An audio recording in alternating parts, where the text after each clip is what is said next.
یہ بھی اللہ تعالیٰ کے شاعر میں سے ہے، جس نے جانوروں کی تعظیم کی، قربانی کے جانوروں سے محبت، ادب اور تعظیم کے ساتھ پیش آئے اور ان کی خوب خدمت کی، یہ بھی اللہ تعالیٰ کے شاعر، ان کی تعظیم ہی کے ضمن میں آتا ہے۔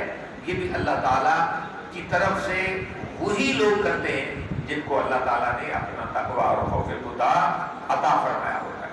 اور پھر جب یہ جانوروں کو ہم ذبح کر رہے ہوتے ہیں تو بڑے خوبصورت انداز سے ان سے محبت، اخلاص اور پیار کے ساتھ ہم برتاؤ کرتے ہیں، اور یقیناً یہ بھی اللہ تعالیٰ کے محبوب علیہ السلام کا حکم ہے۔ جیسا کہ آقا فرماتے ہیں کہ جس شخص نے بھی زمین پہ رہنے والوں پر رحم کیا، اللہ تعالیٰ نے اس پر رحم فرمایا۔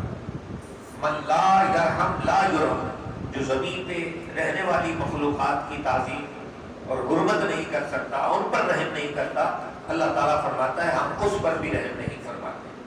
تو اللہ تعالیٰ کی رحمت اور فضل اور کرم اس پر ہوتا ہے جو اللہ کی مخلوق کے ساتھ رحمت اور اللہ تعالیٰ کی مخلوق کے ساتھ پیار فرماتا ہے۔ تو اللہ تعالیٰ کی مخلوق میں صرف انسان ہی نہیں، حشرات الارض بھی ہیں، کیڑے مکوڑے بھی ہیں، جان بوجھ کر پاؤں سے مسل کے نکل جانا، یہ بھی اللہ کی مخلوق کی توہین ہے، تعظیم و توقیر نہیں ہے۔ تو یہ بھی اس چیز اللہ کے محبوب کے حکم کے اندر داخل ہے۔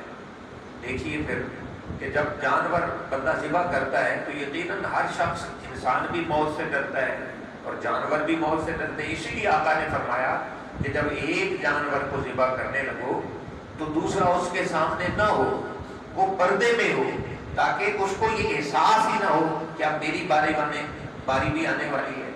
لیکن یہ تو عام ہماری قربانیوں کا، جانوروں کے ذبح کرنے کا معمول ہے، لیکن حضور علیہ السلام کے زمانے میں بھی ایسا ہی تھا۔